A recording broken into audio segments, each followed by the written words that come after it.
ಓಂ ಶಾಂತಿ. ಇಂದಿನ ಮುರಳಿಯ ದಿನಾಂಕ 27/1/2025. ಪ್ರಾಪ್ತ ಮುರಳಿ. ಓಂ ಶಾಂತಿ. ಬಾಪ್ತಾದ ಮಧುಬನ.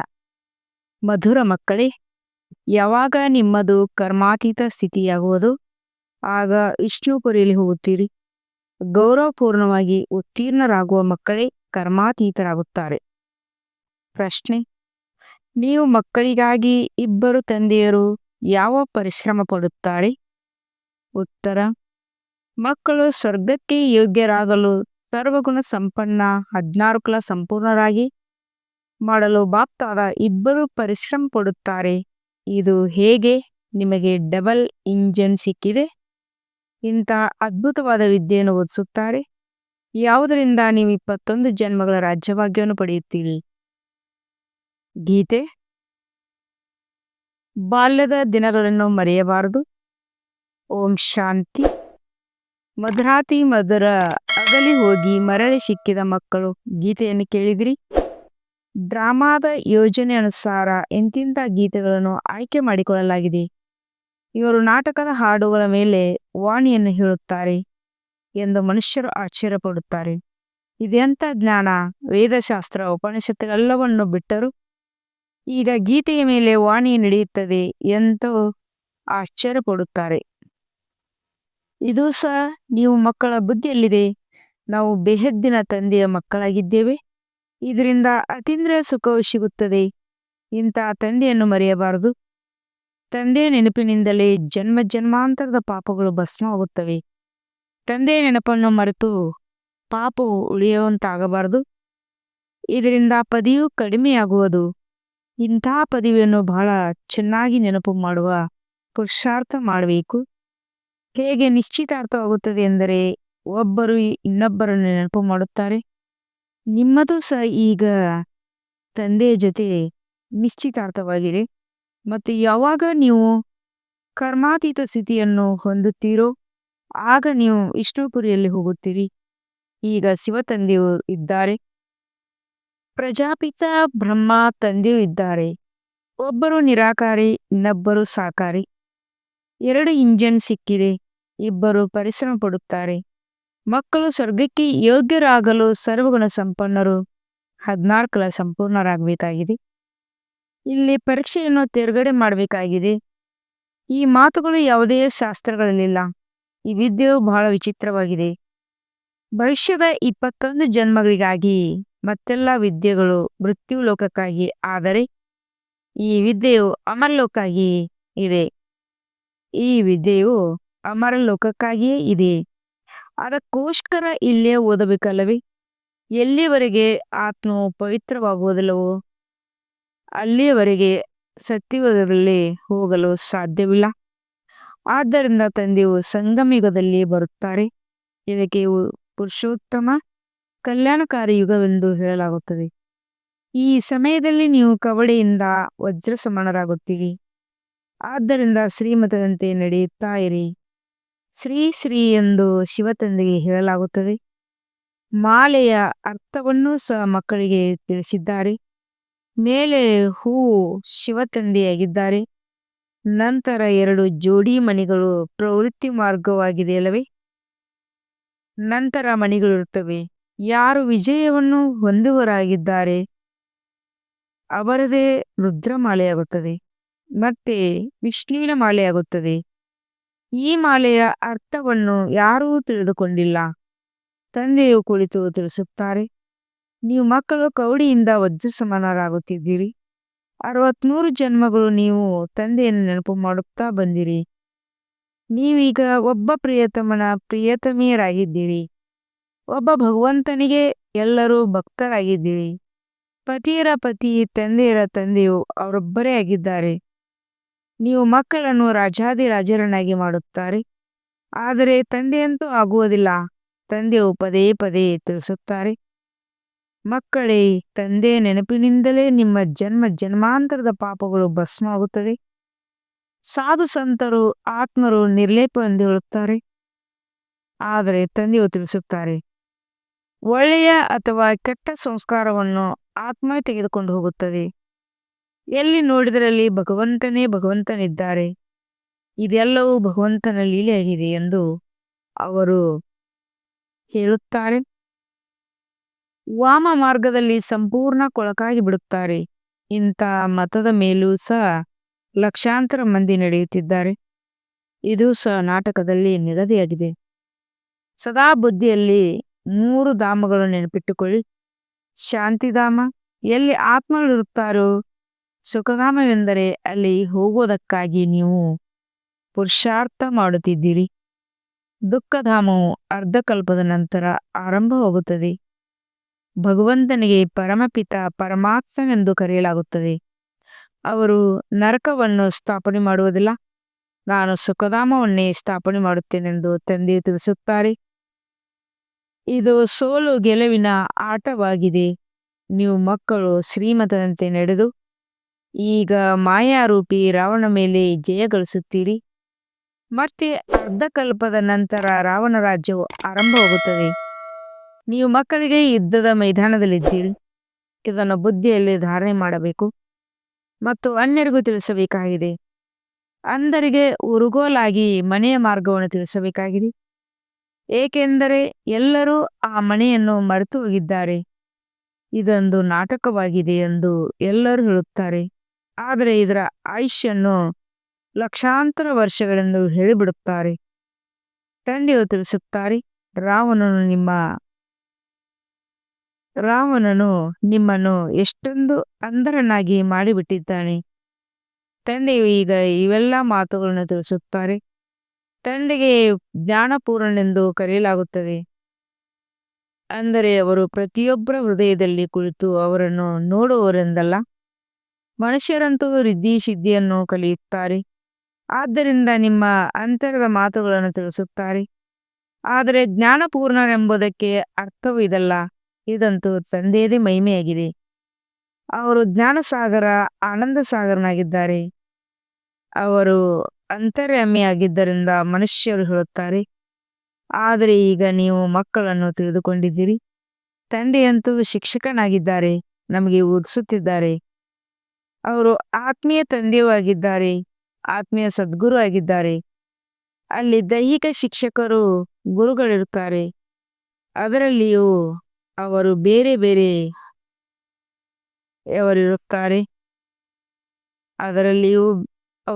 ಬೇರೆಯವರಿರುತ್ತಾರೆ. ಒಬ್ಬರೇ 3 ತಂದೆ, ಶಿಕ್ಷಕ, ಸದ್ಗುರು ಪಾತ್ರವನ್ನು ಅಭಿನಯಿಸಲು ಸಾಧ್ಯವಿಲ್ಲ. ಭಲೆ ಯಾರ ತಂದೆಯಾದರೂ ಶಿಕ್ಷಕನೂ ಆಗಿರಬಹುದು, ಆದರೆ ಅವರೇ ಗುರು ಆಗಿರಲು ಸಾಧ್ಯವಿಲ್ಲ. ಅವರಾದರೂ ಮನುಷ್ಯರಾಗಿರುತ್ತಾರೆ. ಇಲ್ಲಂತೂ ಪಾರಲೌಕಿಕ ಪರಂಪಿತ ಪರಮಾತ್ಮನೇ ಓದಿಸುತ್ತಾರೆ. ಆತ್ಮಕ್ಕೆ ಪರಮಾತ್ಮನೆಂದು ಹೇಳಲಾಗುವುದಿಲ್ಲ. ಇದನ್ನು ಸಹ ಯಾರೂ ತಿಳಿದುಕೊಂಡಿಲ್ಲ. ಪರಮಾತ್ಮನು ಅರ್ಜುನನಿಗೆ ಸಾಕ್ಷಾತ್ಕಾರ ಮಾಡಿಸಿದಾಗ ಸಾಕು ನಿಲ್ಲಿಸಿ ಎಂದು, ಎಷ್ಟೊಂದು ಪ್ರಕಾಶತೆಯನ್ನು ನೋಡಲು ನನ್ನಿಂದ ಆಗುವುದಿಲ್ಲ ಎಂದು ಅವನು ಹೇಳಿದನೆಂದು ಹೇಳುತ್ತಾರೆ. ಇದೆಲ್ಲವನ್ನು ಕೇಳುವುದರಿಂದ ಪರಮಾತ್ಮನು ಅಷ್ಟು ತೇಜೋಮಯವಾಗಿದ್ದಾನೆಂದು ತಿಳಿಯುತ್ತಾರೆ. ಆರಂಭದಲ್ಲಿ ತಂದೆಯ ಬಳಿ ಬರುತ್ತಿದ್ದವರು ಸಾಕ್ಷಾತ್ಕಾರದಲ್ಲಿ ಹೊರಟು ಹೋಗುತ್ತಿದ್ದರು. ಸಾಕು ಮಾಡಿ, ನನ್ನಿಂದ ನೋಡುವುದಾಗುವುದಿಲ್ಲ ಎಂದು ಹೇಳುತ್ತಿದ್ದರು. ಆದರೆ ಮೊದಲು ಏನು ಕೇಳುವರೋ ಅದೇ ಬುದ್ಧಿಯಲ್ಲಿಯೂ ಭಾವನೆ ಇರುತ್ತದೆ. ಆದ್ದರಿಂದಲೇ ತಂದೆಯು ತಿಳಿಸುತ್ತಾರೆ, ಯಾರು ಯಾವ ಭಾವನೆಯಿಂದ ನೆನಪು ಮಾಡುವರೋ ಅದೇ ರೂಪದಲ್ಲಿ ನಾನು ಅವರ ಭಾವನೆಯನ್ನು ಪೂರ್ಣ ಮಾಡುತ್ತೇನೆ. ಯಾರಾದರೂ ಗಣೇಶನ ಪೂಜಾರಿಯಾಗಿದ್ದರೆ ಅವರಿಗೆ ಗಣೇಶನ ಸಾಕ್ಷಾತ್ಕಾರವನ್ನು ಮಾಡಿಸುತ್ತೇನೆ. ಸಾಕ್ಷಾತ್ಕಾರವಾಗುವುದರಿಂದ ನಾನು ಮುಕ್ತಿಧಾಮದಲ್ಲಿ ತಲುಪಿಬಿಟ್ಟೆನೆಂದು ತಿಳಿಯುತ್ತಾರೆ. ಆದರೆ ಇಲ್ಲ, ಯಾರು ಮುಕ್ತಿಧಾಮದಲ್ಲಿ ಹೋಗಲು ಸಾಧ್ಯವಿಲ್ಲ. ನಾರದನ ದೃಷ್ಟಾಂತವಿದೆ. ನಾರದನು ಭಕ್ತ ಶಿರೋಮಣಿಯಾಗಿದ್ದನೆಂದು ಗಾಯನವಿದೆ. ನಾನು ಲಕ್ಷ್ಮಿಯನ್ನು ವರಿಸಲು ಯೋಗ್ಯವನಾಗಿದ್ದೇನೆಯೇ ಎಂದು ನಾರದನು ಕೇಳಿದಾಗ ತಮ್ಮ ದುಃಖವನ್ನು ನೋಡಿಕೋ ಎಂದು ಹೇಳಿದರು. ಭಕ್ತರ ಮಾಲೆಯೂ ಆಗುತ್ತದೆ. ಸ್ತ್ರೀಯರಲ್ಲಿ ಭಕ್ತ ಮೀರಾ ಮತ್ತು ಪುರುಷರಲ್ಲಿ ನಾರದನು ಮುಖ್ಯವಾದರೆಂದು ಗಾಯನವಿದೆ. ಇಲ್ಲಿ ಜ್ಞಾನದಲ್ಲಿ ಮುಖ್ಯ ಶಿರೋಮಣಿಯು ಸರಸ್ವತಿ ಎಂದು ಹೇಳಲಾಗುತ್ತದೆ. ನಂಬರ್ 1 ಅಂತೂ ಇರುತ್ತಾರಲ್ಲವೇ? ತಂದೆಯು ತಿಳಿಸುತ್ತಾರೆ, ಮಕ್ಕಳೇ, ಮಾಯೆಯಿಂದ ಬಹಳ ಜಾಗೃತರಾಗಿರಿ. ಮಾಯು ಇಂಥ ವಿರುದ್ಧವಾದ ಕೆಲಸವನ್ನು ಮಾಡಿಸಿಬಿಡುತ್ತದೆ. ಆದ್ದರಿಂದ ತಂದೆ ಅಂತ್ಯದಲ್ಲಿ ಬಹಳ ಅಳಬೇಕಾಗುತ್ತದೆ. ಭಗವಂತನು ಬಂದರು, ಆದರೆ ನಾವು ಆಸ್ತಿಯನ್ನು ತೆಗೆದುಕೊಳ್ಳಲಾಗಲಿಲ್ಲ ಎಂದು ಪಶ್ಚಾತ್ತಾಪ ಪಡಬೇಕಾಗುತ್ತದೆ. ಮತ್ತೆ ಪ್ರಜೆಗಳಲ್ಲಿಯೂ ಹೋಗಿ ದಾಸದಾಸಿಯರಾಗುತ್ತಾರೆ. ಅಂತಿಮದಲ್ಲಿ ಇದ್ದೆಯಂತೂ ಮುಕ್ತಾಯವಾಗಿ ಬಿಡುತ್ತದೆ. ಆಗ ಬಹಳ ಪಶ್ಚಾತ್ತಾಪ ಪಡಬೇಕಾಗುತ್ತದೆ. ಆದ್ದರಿಂದ ಕೊನೆಯಲ್ಲಿ ಪಶ್ಚಾತ್ತಾಪ ಪಡಬಾರದೆಂದು ತಂದೆಯು ಮೊದಲಿನಿಂದಲೇ ತಿಳಿಸುತ್ತಾರೆ. ತಂದೆಯನ್ನು ಎಷ್ಟು ನೆನಪು ಮಾಡುತ್ತಾ ಇರುತ್ತೀರೋ ಆ ಯೋಗಾಗ್ನಿಯಿಂದ ಪಾಪಗಳು ಭಸ್ಮವಾಗುತ್ತವೆ. ಮೊದಲು ಆತ್ಮವು ಸತೋಪ್ರಧಾನವಾಗಿತ್ತು, ನಂತರ ಅದರಲ್ಲಿ ತುಕ್ಕು ಹಿಡಿಯುತ್ತಾ ತಮೋಪ್ರಧಾನವಾಗಿದೆ. ಚಿನ್ನ, ಬೆಳ್ಳಿ, ತಾಮ್ರ, ಕಬ್ಬಿಣ ಎಂದು ಹೆಸರು ಇದೆ. ಈಗ ಕಬ್ಬಿಣ ಸಮಾನ ಯುಗದಿಂದ ನೀವು ಸ್ವರ್ಣಿಮ ಯುಗದಲ್ಲಿ ಹೋಗಬೇಕಾಗಿದೆ. ಪವಿತ್ರರಾಗದ ವಿನ ಆತ್ಮಗಳು ಹೋಗಲು ಸಾಧ್ಯವಿಲ್ಲ. ಸತ್ಯಯುಗದಲ್ಲಿ ಪವಿತ್ರತೆ ಇತ್ತು, ಆಗ ಸುಖ ಶಾಂತಿ ಇತ್ತು. ಅಲ್ಲಿ ಪವಿತ್ರತೆ ಇಲ್ಲದರಿಂದ ಸುಖ ಶಾಂತಿ ಇಲ್ಲ. ಅಲ್ಲಿಗೆ ಮತ್ತು ಇಲ್ಲಿಗೆ ರಾತ್ರಿ ಹಗಲಿನ ಅಂತರವಿದೆ. ಆದ್ದರಿಂದ ತಂದೆಯು ತಿಳಿಸುತ್ತಾರೆ, ಈ ಬಾಲ್ಯದ ದಿನಗಳು ಮರೆಯಬಾರದು. ತಂದೆಯು ದತ್ತು ಮಾಡಿಕೊಂಡಿದ್ದಾರಲ್ಲವೇ? ಬ್ರಹ್ಮಾರವರ ಮೂಲಕ ದತ್ತು ಮಾಡಿಕೊಳ್ಳುತ್ತಾರೆ. ಸ್ತ್ರೀಯನ್ನು ದತ್ತು ಮಾಡಿಕೊಳ್ಳಲಾಗುತ್ತದೆ, ಆದರೆ ಮಕ್ಕಳನ್ನು ರಚನೆ ಮಾಡಲಾಗುತ್ತದೆ. ಸ್ತ್ರೀಯನ್ನು ರಚನೆ ಎಂದು ಹೇಳೋದಿಲ್ಲ. ಈ ತಂದೆಯೂ ಸಹ ದತ್ತು ಮಾಡಿಕೊಳ್ಳುತ್ತಾರೆ. ಯಾರನ್ನು ಕಲ್ಪನೆ ಹಿಂದೆ ದತ್ತು ಮಾಡಿಕೊಂಡಿದ್ದಾನೋ ನೀವು ಅದೇ ನನ್ನ ಮಕ್ಕಳಾಗಿದ್ದೀರಿ ಎಂದು ಹೇಳುತ್ತಾರೆ. ದತ್ತು ಮಕ್ಕಳಿಗೆ ತಂದೆಯಿಂದ ಆಸ್ತಿ ಸಿಗುತ್ತದೆ. ಸರ್ವಶ್ರೇಷ್ಠ ತಂದೆಯಿಂದ ಸರ್ವಶ್ರೇಷ್ಠ ಆಸ್ತಿ ಸಿಗುತ್ತದೆ. ಅವರು ಭಗವಂತನಾಗಿದ್ದಾರೆ. ನಂತರ 2ನೇ ನಂಬರ್ನಲ್ಲಿ ಈ ಲಕ್ಷ್ಮೀನಾರಾಯಣ ಸತ್ಯಯುಗದ ಮಾಲೀಕರಾಗಿದ್ದಾರೆ.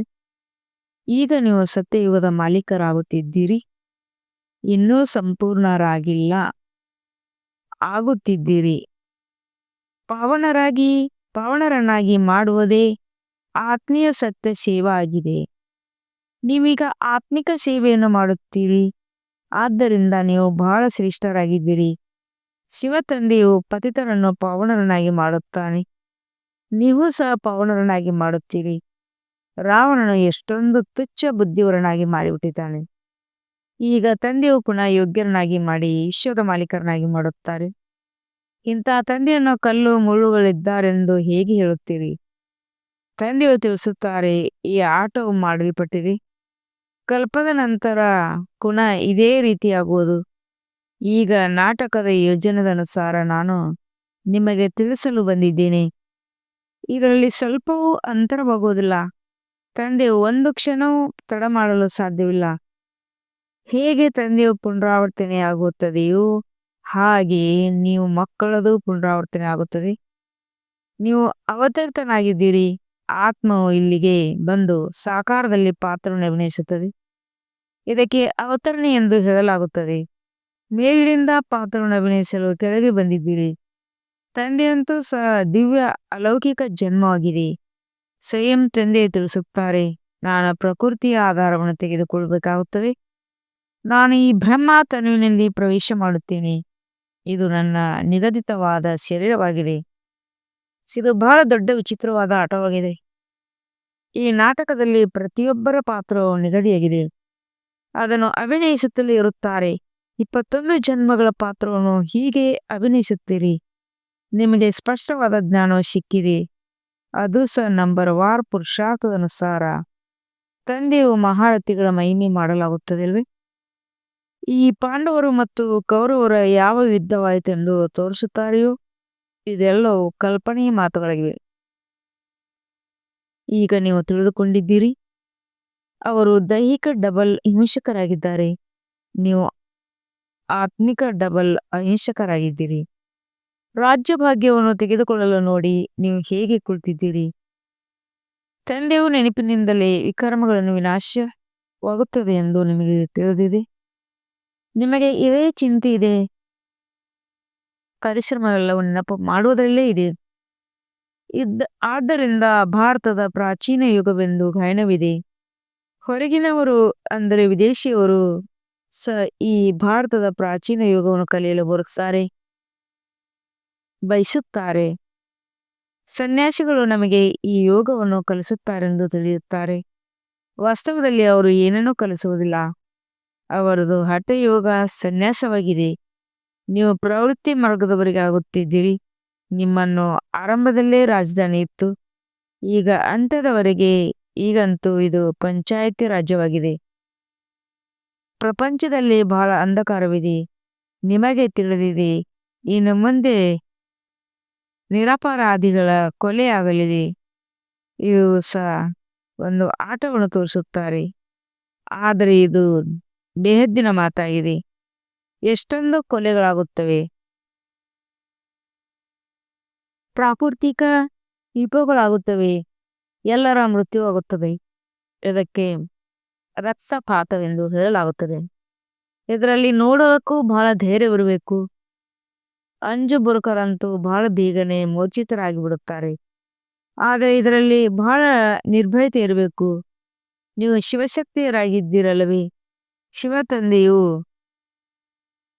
ಸರ್ವಶಕ್ತಿವಂತನಾಗಿದ್ದಾರೆ. ನಾವು ಅವರಿಂದ ನಾವು ಅವರಿಂದ ಶಕ್ತಿಯನ್ನು ತೆಗೆದುಕೊಳ್ಳುತ್ತೇವೆ. ಪತಿತರಿಂದ ಪಾವನರಾಗುವ ಯುಕ್ತಿಯನ್ನು ತಂದೆಯೇ ತಿಳಿಸುತ್ತಾರೆ. ತಂದೆಯು ಸಂಪೂರ್ಣ ಸಹಜವಾದ ಸಲಹೆಯನ್ನು ನೀಡುತ್ತಾರೆ. ಮಕ್ಕಳೇ, ನೀವು ಸತೋಪ್ರಧಾನರಾಗಿದ್ದೀರಿ, ಈಗ ತಮೋಪ್ರಧಾನರಾಗುತ್ತಿದ್ದೀರಿ.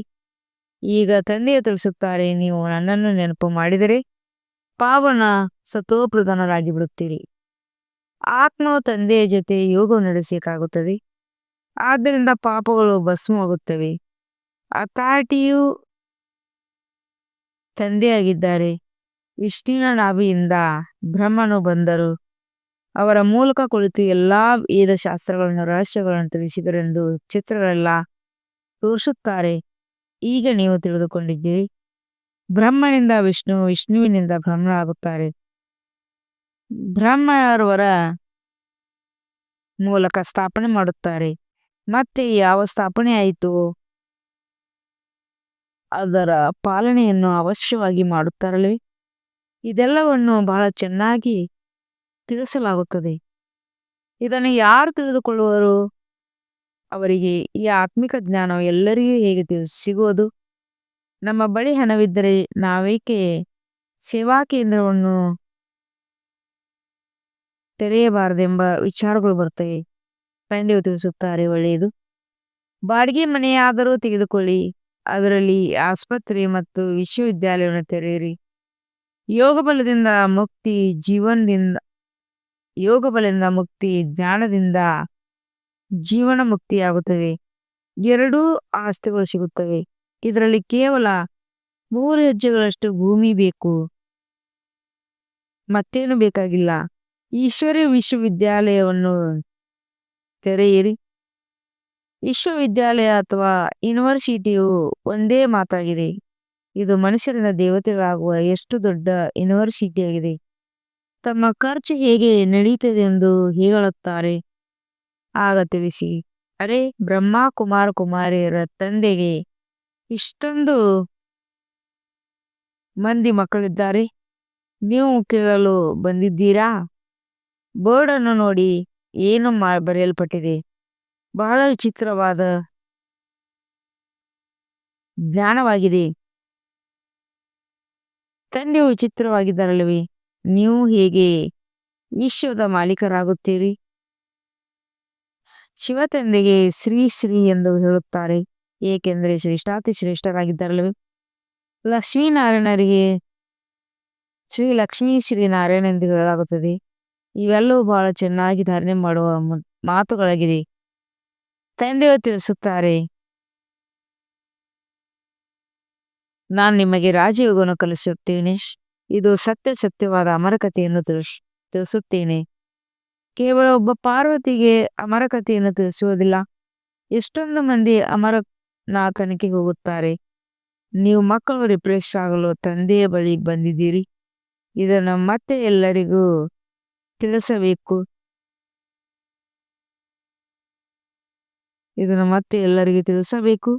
ಹೋಗಿ ರಿಫ್ರೆಶ್ ಮಾಡಬೇಕಾಗಿದೆ. ಸೇವಾ ಕೇಂದ್ರಗಳನ್ನು ತೆರೆಯಬೇಕಾಗಿದೆ.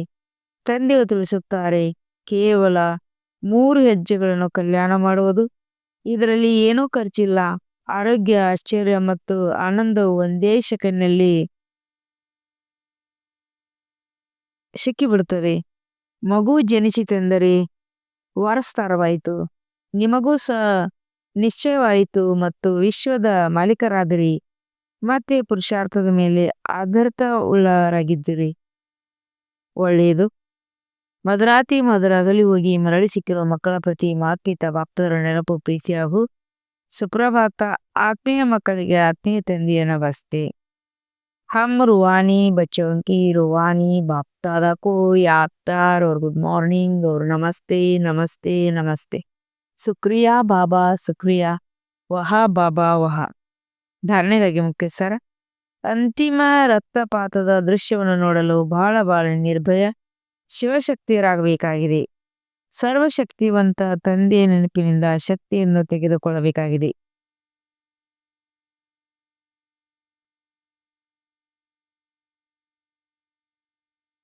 ಎರಡನೇ ಪಾಯಿಂಟ್, ಪವನರಾಗಿ ಅನ್ಯರನ್ನು ಪವನರನ್ನಾಗಿ ಮಾಡುವ ಆತ್ಮೀಯ ಸತ್ಯ ಸೇವೆಯನ್ನು ಮಾಡಬೇಕಾಗಿದೆ. ಡಬಲ್ ಅಹಿಂಸಕರಾಗಬೇಕಾಗಿದೆ. ಅಂಧರಿಗೆ ಉರುಗೋಲಾಗಬೇಕಾಗಿದೆ. ಎಲ್ಲರಿಗೆ ಮನೆಯ ಮಾರ್ಗವನ್ನು ತಿಳಿಸಬೇಕಾಗಿದೆ. ವರದಾನ: ನಾನು ಮತ್ತು ನನ್ನತನವನ್ನು ಸಮಾಪ್ತಿ ಮಾಡಿ ಸಮಾನತೆ ಅಥವಾ ಸಂಪೂರ್ಣತೆಯ ಅನುಭವ ಮಾಡುವಂತ ಸತ್ಯ ತ್ಯಾಗಿ ಭವ. ಪ್ರತಿ ಸೆಕೆಂಡ್, ಪ್ರತಿ ಸಂಕಲ್ಪದಲ್ಲಿ ಬಾಬಾ ಬಾಬಾ ನೆನಪಿನಲ್ಲಿರಲಿ. ನನ್ನ ತನ ಸಮಾಪ್ತಿಯಾಗಿ ಬಿಡಲಿ. ಯಾವಾಗ ನಾನೇ ಇಲ್ಲ ಎಂದ ಮೇಲೆ ನನ್ನದು ಇಲ್ಲ. ನನ್ನ ಸ್ವಭಾವ, ನನ್ನ ಸಂಸ್ಕಾರ, ನನ್ನ ನೇಚರ್, ನನ್ನ ಕೆಲಸ ಅಥವಾ ಡ್ಯೂಟಿ, ನನ್ನ ಹೆಸರು, ನನ್ನ ಕೀರ್ತಿ, ಯಾವಾಗ ನಾನು ಮತ್ತು ನನ್ನತನ ಸಮಾಪ್ತಿ ಆಗಿಬಿಡ್ತದೆ, ಆಗ ಇದೇ ಮಹಾನತೆ, ಸಮಾನತೆ ಮತ್ತು ಸಂಪೂರ್ಣತೆಯಾಗಿದೆ. ಈ ನಾನು ಮತ್ತು ನನ್ನದು ತ್ಯಾಗವೇ ದೊಡ್ಡದರಲ್ಲಿ ದೊಡ್ಡ ಸೂಕ್ಷ್ಮ ತ್ಯಾಗವಾಗಿದೆ. ಈ ನನ್ನತನವೆಂಬ ಅಶ್ವವನ್ನು ಅಶ್ವಮೇಧ ಯಜ್ಞದಲ್ಲಿ ಸ್ವಹ ಮಾಡಿ ಯಾವಾಗ ಅಂತಿಮ ಆಹುತಿ ಬೀಳುವುದು, ಆಗ ವಿಜಯದ ನಗಾರಿ ಬಾರಿಸುವುದು. ಸ್ಲೋಗನ್: ಹಾಜಿ ಎನ್ನುತ್ತಾ ಸಹಯೋಗದ ಕೈಯನ್ನು ಮುಂದೆ ಚಾಚುವುದು, ಅರ್ಥಾತ್ ಆಶೀರ್ವಾದ ಮಾಲೆಯನ್ನು ಧರಿಸುವುದಾಗಿದೆ. ಇವತ್ತಿನ ಇಶಾರಾಗಿದೆ ಮನಸ್ಸ ಶಕ್ತಿ. ತಮ್ಮ ಶಕ್ತಿಶಾಲಿ ಮನಸ್ಸ ಮೂಲಕ ಸಕಾಶ್ ಕೊಡುವ ಸೇವೆಯನ್ನು ಮಾಡ್ರಿ. ಮನಸ್ಸ ಮೂಲಕ ಸಕಾಶ್ ಹೋದಾಗ ಕೊಡಲು ಸಾಧ್ಯವೆಂದರೆ ನಿರಂತರ ಏಕರಸ ಸ್ಥಿತಿಯಲ್ಲಿ ಸ್ಥಿತರಾಗುವ ಅಭ್ಯಾಸವಾದಾಗ. ಇದಕ್ಕಾಗಿ ಮೊದಲು ವ್ಯರ್ಥ ಸಂಕಲ್ಪಗಳನ್ನು ಶುದ್ಧ ಸಂಕಲ್ಪಗಳನ್ನು ಪರಿವರ್ತನೆ ಮಾಡಿ, ನಂತರ ಮಾಯೆ ಮೂಲಕ ಬರುವಂತಹ ಅನೇಕ ಪ್ರಕಾರದ ವಿಘ್ನಗಳನ್ನು ಈಶ್ವರ್ಯ ಲಗನ್ನ ಆಧಾರದಿಂದ ಸಮಾಪ್ತಿ ಮಾಡಿ, ಒಬ್ಬ ತಂದೆ ಬಿಟ್ಟರೆ ಬೇರೆ ಯಾರೂ ಇಲ್ಲ ಪಾಠದ ಏಕಾಗ್ರತೆಯನ್ನು ಶಕ್ತಿಯನ್ನು ಹೆಚ್ಚಿಸಿ. ಓಂ ಶಾಂತಿ.